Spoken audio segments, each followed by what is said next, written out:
सृष्टि chemistry classes में एक बार फिर से आप सभी का वेलकम है। और आज हम लोग डिस्कस करने वाले हैं organic chemistry guest question class 12th, जिसमें फर्स्ट आपको है उर्ज रिएक्शन। बहुत ही इंपॉर्टेंट, लगभग प्रत्येक वर्ष पूछे जाने वाला उर्ज रिएक्शन। उर्ज रिएक्शन क्या होता है? इसमें 2 मोल मोनोहलाइड 2 मोल सोडियम एटम के प्रेजेंस में ईथर सोल्वेंट में जब रिएक्ट करता है तो कोरोस्पोंडिंग अल्केन का फॉर्मेशन होता है। कोरोस्पोंडिंग अल्केन का मतलब क्या? जैसा आप मोनोहलाइड लीजिएगा वैसा आपको अल्केन बनेगा। एक ऑब्जेक्टिव क्वेश्चन भी सुन लीजिए, इस रिएक्शन में जितना कार्बन वाला मोनोहलाइड लीजिएगा उससे दुगना कार्बन वाला आपको अल्केन मिलेगा। इस रिएक्शन में अगर मोनोहलाइड में कार्बन का नंबर 1 है तो बना हुआ अल्केन में कार्बन का नंबर जो होगा वो 2 होगा। अगर 2 रखते हैं मोनोहलाइड में कार्बन तो बना हुआ अल्केन में कार्बन का जो नंबर होगा वो 4 होगा। 4 कार्बन वाले अल्केन को क्या बोलते हैं? तो ब्यूटेन कहते हैं। इस तरह से ऑब्जेक्टिव क्वेश्चन भी इस रिएक्शन से पूछा जाता है, आप बना सकते हैं इजीली। एक ऑब्जेक्टिव क्वेश्चन और बता दें कि उर्ज रिएक्शन में कौन सा रिएजेंट पार्टिसिपेट करता है, यह भी पूछा जाता है। तो सोडियम एटम। किस सोल्वेंट में रिएक्शन होता है? तो ईथर सोल्वेंट में। रिएक्शन करना बहुत ही आसान है, देखिए एक बार इधर। सोडियम जो है वो एक टाइप का क्या है? तो मेटल है। सोडियम जो है मेटल है, इस रिएक्शन में मेटल है यानी धातु है। और धातु क्या होता है? रिड्यूसिंग एजेंट होता है। रिड्यूसिंग एजेंट यानी अवकारक, हिंदी में बोलते हैं इसको अवकारक। रिड्यूसिंग एजेंट यानी अवकारक है। और रिड्यूसिंग एजेंट के प्रेजेंस में हमेशा बगल वाले स्पीसीज से इलेक्ट्रोनेगेटिव एटम या ग्रुप बाहर निकल जाता है, यानी रिमूवल ऑफ इलेक्ट्रोनेगेटिव एटम। एक कॉन्सेप्ट याद रखना है, हमेशा मेटल के बारे में याद रखना है कि मेटल जो होता है वो एक रिड्यूसिंग एजेंट होता है, यानी इसके प्रेजेंस में बगल वाले स्पीसीज का रिडक्शन होगा। एक सोडियम का वैलेंसी कितना होता है? 1। तो 2 सोडियम है तो 2 हो जाएगा, यानी 2 सोडियम के प्रेजेंस में 2 क्लोरीन बाहर निकल जाएगा, क्योंकि बगल वाले स्पीसीज में इलेक्ट्रोनेगेटिव एटम क्या है? तो क्लोरीन है। तो 2 सोडियम के प्रेजेंस में 2 क्लोरीन निकल जाएगा, क्योंकि 2 सोडियम का वैलेंसी 2 हुआ और 2 क्लोरीन का भी कितना? 2। निकलने वाला और निकालने वाला दोनों का वैलेंसी सेम होना चाहिए। कितना निकलेगा इलेक्ट्रोनेगेटिव एटम वो डिपेंड करता है निकालने वाले के वैलेंसी पर। अगर निकालने वाला का वैलेंसी 2 है तो निकलने वाला का भी वैलेंसी कितना होना चाहिए? 2 ही होना चाहिए। तो निकल कौन रहा है? क्लोरीन। तो एक क्लोरीन का वैलेंसी 1, तो 2 क्लोरीन मिलाएंगे तब ना होगा 2। तो यानी इसका मतलब हो गया कि ये 2 मोल इसमें मोनोहलाइड पार्टिसिपेट करता है उर्ज रिएक्शन में। 2 मोल, ठीक है। एक लेफ्ट साइड से एक राइट साइड से आपको हम रिप्रेजेंट करके चले हैं। तो दोनों मोल मोनोहलाइड से एक क्लोरीन निकल जाएगा, किसके प्रेजेंस में? तो 2 सोडियम एटम के प्रेजेंस में। जिसके प्रेजेंस में कोई पदार्थ निकलता है, कोई सब्सटेंस, कोई स्पीसीज, उसी के साथ अटैच होता है, यानी सोडियम के साथ ही अटैच होगा। तो 2 सोडियम के साथ 2 क्लोरीन अटैच होगा, तो यहां पर क्या बन जाएगा? Side product. तो साइड प्रोडक्ट यहां पर लिखा हुआ नहीं, आप देख लीजिए यहां पर क्या बनेगा? तो 2NaCl, यानी 2 मोल सोडियम क्लोराइड बनेगा। और मेन प्रोडक्ट क्या बनेगा? तो हम लोग ऑर्गेनिक रिएक्शन पढ़ रहे हैं, तो ऑर्गेनिक रिएक्शन में मेन प्रोडक्ट क्या होता है? तो जो कार्बनिक चेन से बनता है, यानी कार्बनिक चेन से जिसका फॉर्मेशन होगा। तो इधर में कार्बनिक चेन क्या बचा हुआ है? CH3, और इधर में क्या बचा हुआ है? CH3। दोनों आपस में कंबाइन हो जाएगा, तो CH3 सिंगल बॉन्ड क्या हो जाएगा? CH3, यानी एक अल्केन बना। अल्केन में कार्बन का नंबर कितना है? तो 2 है।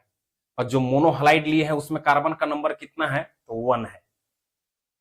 एक ही मोनोहलाइड का बात करेंगे ना एक बार में।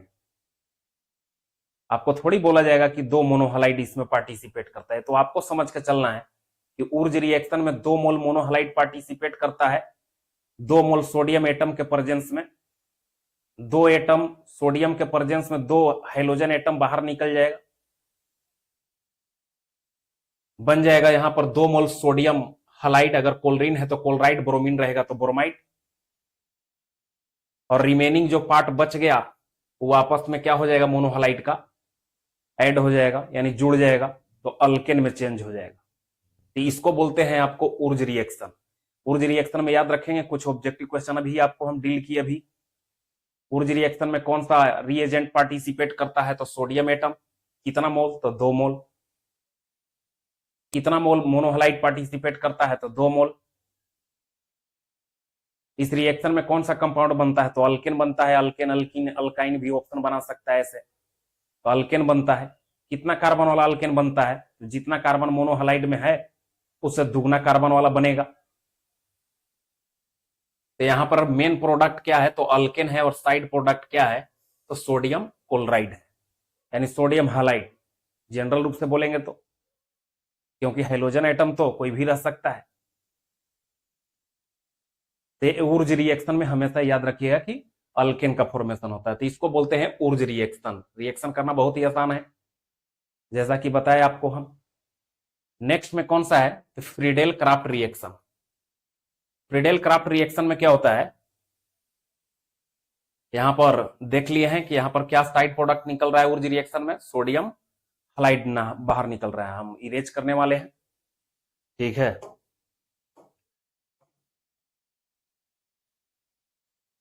ऊर्ज रिएक्शन को समझाने के लिए हम इरेज कर दिए साइड प्रोडक्ट को, फ्रीडेल क्राफ्ट रिएक्शन को समझाने के लिए। फ्रीडेल क्राफ्ट रिएक्शन कहा किसको जाता है, फ्रीडेल क्राफ्ट रिएक्शन जो है एक अल्काइलेशन रिएक्शन है, यानी बेंजीन के साथ इसमें अल्काइल ग्रुप को क्या करते हैं, अटैच करते हैं बेंजीन के साथ। जहां पर भी साइंटिस्ट का नाम आ गया, रिएजेंट और ऑर्गेनिक कंपाउंड दोनों फिक्स हो जाता है, उसको चेंज नहीं कर सकते आप। जैसे यहां पर फ्रीडेल क्राफ्ट रिएक्शन जैसे ही बोलेगा तो इसमें सबस्ट्रेट जो होगा, यानी ऑर्गेनिक जो कंपाउंड रिएक्शन में पार्टिसिपेट करेगा वो बेंजीन होगा, और रिएजेंट हमेशा मोनोहलाइड होगा, मोनोहलाइड, मोनोहलाइड। एडिशनल रिएजेंट के प्रेजेंस में यहां पर रिएक्शन होता है।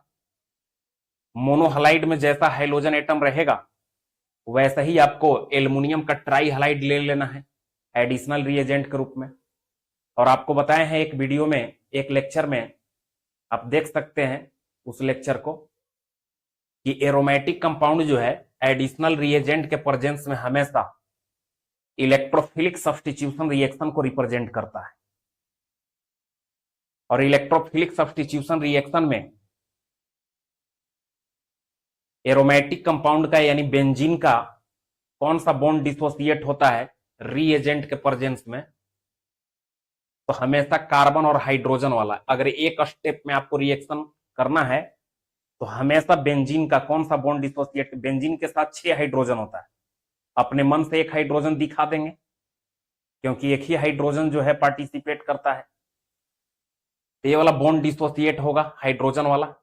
बता दिए आपको इलेक्ट्रोफिलिक सब्स्टिट्यूशन रिएक्शन होता है एडिशनल रिएजेंट के प्रेजेंस में, और एरोमेटिक कंपाउंड का बॉन्ड कौन सा डिसोसिएट होता है, तो हमेशा याद रखें कि कार्बन और हाइड्रोजन वाला। दूसरा ग्रुप भी अगर अटैच रहेगा ना बेंजीन के साथ, फिर भी वो बॉन्ड डिसोसिएट नहीं होता है। मैकेनिज्म इसका 3 स्टेप का है, 3 स्टेप का हम लोग बात नहीं कर रहे हैं। तो एक स्टेप में बॉन्ड हम लोग को कहां डिसोसिएट करना है हमेशा, तो हाइड्रोजन और कार्बन के बीच। कार्बन पर निगेटिव चार्ज हो जाएगा और हाइड्रोजन पर कैसा चार्ज, प्लस। रिएजेंट 2 पार्ट से बना रहता है, 2 पार्ट में डिसोसिएट कीजिएगा तो CH3 पर कैसा चार्ज प्लस, और क्लोरीन पर कैसा चार्ज माइनस। H पर प्लस है, Cl पर माइनस, तो दोनों मिलकर के क्या बना लेगा, HCl। कार्बन पर माइनस है और CH3 पर कैसा चार्ज है, प्लस, तो यहां पर क्या अटैच हो जाएगा, ठीक है, तो यहां पर CH3 अटैच हो जाएगा। मिस्टेक हो गया, यहां पर Cl अटैच करके दिखाया हुआ है, इसको हम साफ कर दे रहे हैं, ठीक है। यहां पर क्या अटैच होगा, तो CH3 अटैच होगा। क्या अटैच होगा, CH3, यानी मिथाइल ग्रुप अटैच हुआ। तो मिथाइल क्या है, एक टाइप के अल्काइल ग्रुप है, यानी अल्काइलेशन हो रहा है। तो बहुत ही आसान रिएक्शन है, जो कि प्रत्येक वर्ष ये भी रिएक्शन पूछा जाता है, ऊर्ज रिएक्शन के जैसा ही। सभी आपको लेक्चर में हम इंपॉर्टेंट क्वेश्चन ही बताने वाले हैं 12th क्लास का। आप रेगुलर जो है लेक्चर को आप देखते रहिए और साथ ही साथ लेक्चर को शेयर भी कीजिए अपने दोस्तों के साथ, ताकि ज्यादा से ज्यादा मेरा वीडियो जो है पहुंच सके। नेक्स्ट में कौन सा रिएक्शन है, तो फ्रीडेल क्राफ्ट क्लियर हो जाना चाहिए। फ्रीडेल क्राफ्ट जो है अल्काइलेशन रिएक्शन है, यानी बेंजीन के साथ अल्काइल ग्रुप को अटैच करते हैं। कैसे, तो बेंजीन का रिएक्शन मोनोहलाइड के साथ करा करके। किसके प्रेजेंस में, तो एडिशनल रिएजेंट। एडिशनल रिएजेंट कैसा रखना है, तो आपको बता दिए कि मोनोहलाइड में जैसा हाइड्रोजन एटम रहेगा वैसे ही एल्युमिनियम का ट्राई हलाइड लेना है। जैसे क्लोरीन है इसमें तो एल्युमिनियम ट्राई क्लोराइड, अगर ब्रोमीन रहेगा तो एल्युमिनियम ट्राई ब्रोमाइड। इस तरह से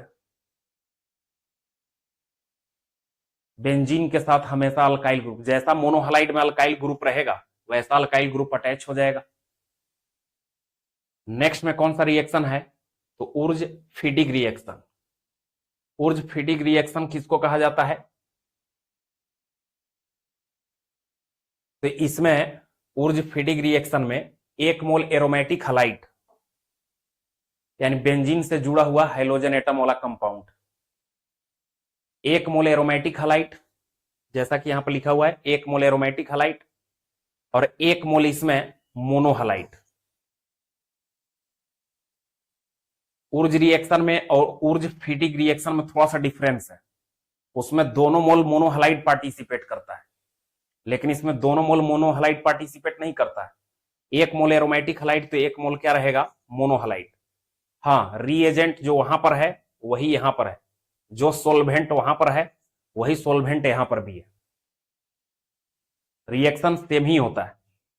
सोडियम क्या होता है, तो अभी बोले थे कि मेटल होता है। सोडियम क्या है, मेटल है। और मेटल क्या होता है, रिड्यूसिंग एजेंट होता है, यानी अवकारक होता है।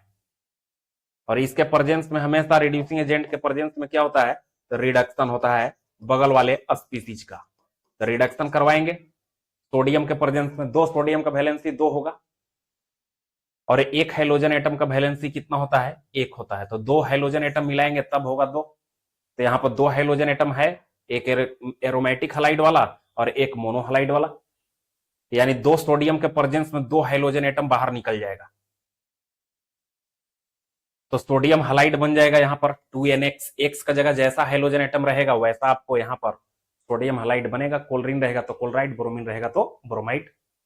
रिमेनिंग पार्ट जो बच गया मोनोहलाइड का और एरोमेटिक हलाइड का, दोनों को आपस में क्या करेंगे, जोड़ देंगे। ठीक है, तो यहां पर भी अल्काइल बेंजीन ही बनता है। क्या बनता है, अल्काइल बेंजीन। हाँ, जैसा एरोमेटिक हलाइड रहेगा वैसा एरोमेटिक हलाइड के साथ अल्काइल ग्रुप अटैच होगा, याद रखें। तो बहुत ही आसान है ऊर्ज फीडिंग रिएक्शन करना,